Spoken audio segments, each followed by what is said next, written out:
It can be frustrating when I go around the country and speak to, I'm from the North East originally, so speak to women up there as well, and find that a lot of the negative experiences that I've had as a woman in politics is replicated again and again and again.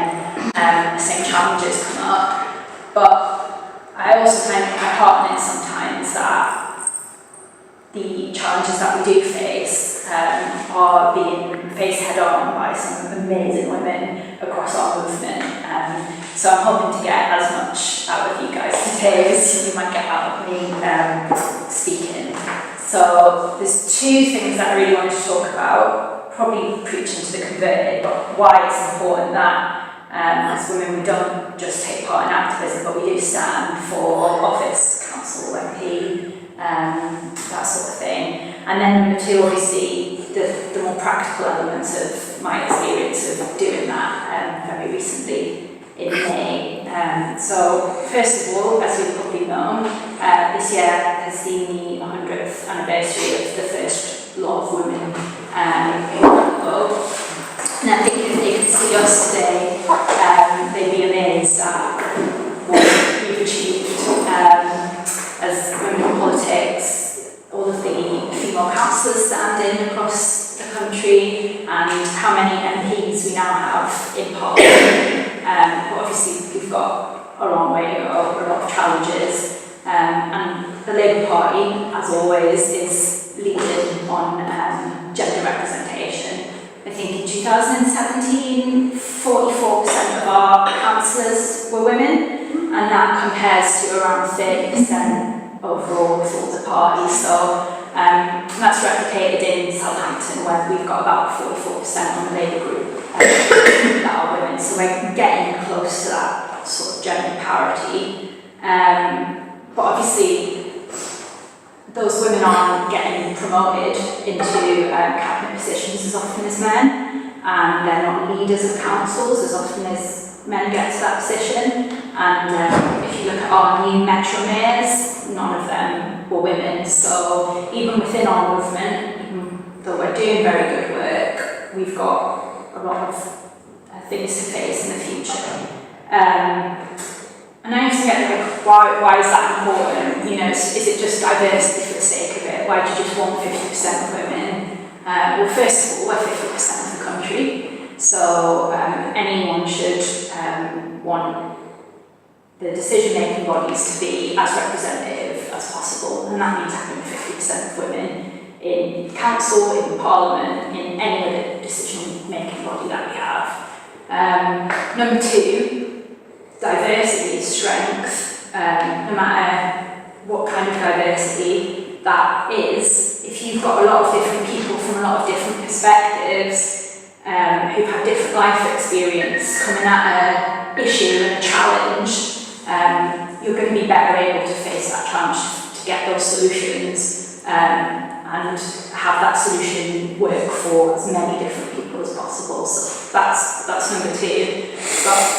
perhaps what I think is most important is that women create space for other women.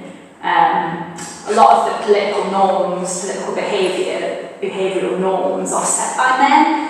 So I don't know whether you guys have ever heard this, you know, you have to act a certain way if you're a woman in politics, you have to dress a certain way, you know, if you get to a position of power and you don't have children, that's a bit weird. Also at the same time, you've left your children alone and that's a negative thing, like you can't really win at the minute. So when more women get involved in Parliament and more women get involved in council and we get sort of critical mass of women, that will begin to change. You won't have to sort of be a certain way. I know women often get put in roles that are sort of seen as traditionally feminine, so like if they get put in cabinet, they get put in children and family services, or they get put in social care rather than like finance or, you know, what's seen for media topics. But I think as we get more women, that will change and we'll be able to define ourselves more and we'll be able to just be the diverse group of women that we all are. So that's the third most important reason, I think.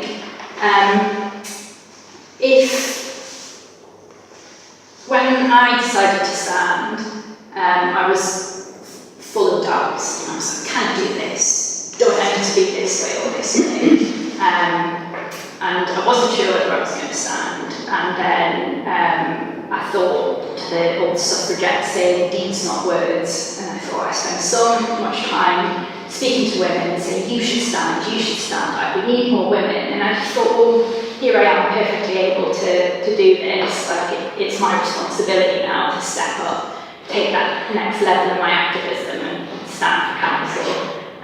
So I did. And then speaking to all these different women, they were like, we felt the same when we first were thinking about standing for council. It's just something that we do all feel, and I'm sure some men do feel it, but it's definitely more prevalent when women are thinking of standing. Even the best women, like every woman that I admire in the Labour Party has said the same thing to me. They said, you know, I was nervous about standing, I didn't think I could do it, but I just did it, and it was fine.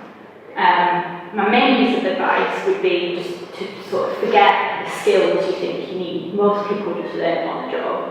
Like, there are specific sort of what we call hard skills that might come in handy, but you can learn them. Like, it's fine. All you need is to love people, because you come across a lot of people, and if you don't start loving people, then it's going to be a downhill struggle. You need to care for your area, which I'm sure all of you do. I'm sure everybody got a lot of ideas about how to make your area better, and a passion for Labour values and wanting to make people's lives better. One of the sort of points where I thought, yeah, I'm definitely going to stand, was just thinking about my family and the struggles they've been through in the last 10 years under a Tory government. And I just thought, well, it's Labour councils and Labour councillors, whilst we're not in power, that are at the front line fighting against austerity. And the fact that austerity often disproportionately affects women, I thought as a woman I need to step forward and do that. So practically, campaigning-wise, I've got a few tips if any of you do decide to stand. I'd say before you do anything, take a little time to build a little team up before we go out, even if that team's just 1 or 2 people. What I did was, there was a woman who was standing in the neighbouring ward to me, and we just grouped together, so we'd do like her ward one week, my ward the next, or her ward in the morning and my ward in the afternoon, and that just made it a little bit better to campaign. It's a little less lonely, but also we were more efficient because we grouped our teams together and had more people. So definitely recommend sort of trying to widen your team a little bit before you start. And other than that, just sort of listen to the issues people are telling you about and just talk about them all the time. Like, don't try and talk about all the issues, just narrow it to the ones that people are telling you that are most important and go for that. But yeah, so as I said, I'm a relatively recent councillor, elected in May, but I recommend it to any of you. Just both the campaign is one of the best things I've done. Campaign, representing Labour, having like your face on a Labour leaflet is weird, but also made me really, really proud as well. And then being a councillor as well has been absolutely fantastic. As I said, you get to meet a lot of different people from a lot of different backgrounds. And it's a real privilege when they come to you and sort of put their issues in your hands and you're responsible for that. So, yeah, I recommend